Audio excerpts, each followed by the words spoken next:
ధర్మమే గెలుస్తుంది. కానీ ఎప్పుడంటే అందరూ అంటుంటారు ధర్మమే గెలుస్తుంది అని. అది తప్పు. ధర్మం దానంతటా అదే గెలవటం కాదు.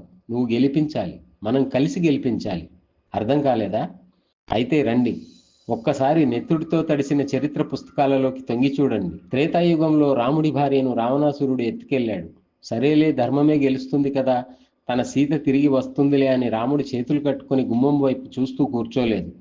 రావణాసురుడి మీద ధర్మయుద్ధం ప్రకటించాడు.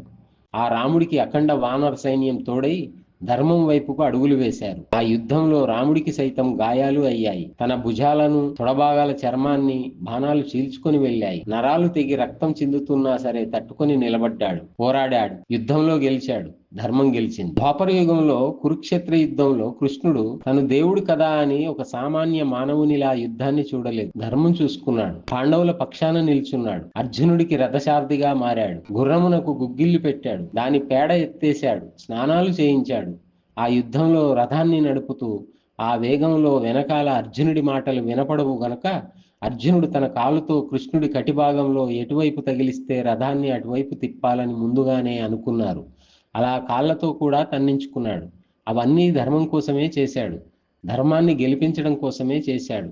అలా కురుక్షేత్ర యుద్ధం ముగిసింది. ధర్మం గెలిచింది. కలియుగంలో కూడా ఇప్పుడు మనం ప్రతిరోజు సమస్యలతో పోరాడుతూనే ఉన్నాం. ప్రతి ఒక్కరి మదిలో మంచికి చెడుకి మధ్య యుద్ధం జరుగుతూనే ఉంది. నువ్వు నమ్మితే అది నిజం మాత్రమే అవుతుంది. ఆచరిస్తే ధర్మం అవుతుంది.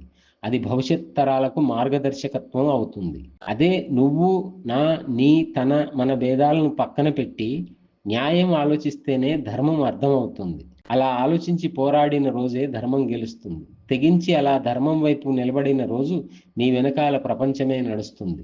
ధర్మో రక్షతి రక్షిత అంటే ధర్మాన్ని మనం ఆచరిస్తే ఆ ధర్మమే మనల్ని కాపాడుతుంది.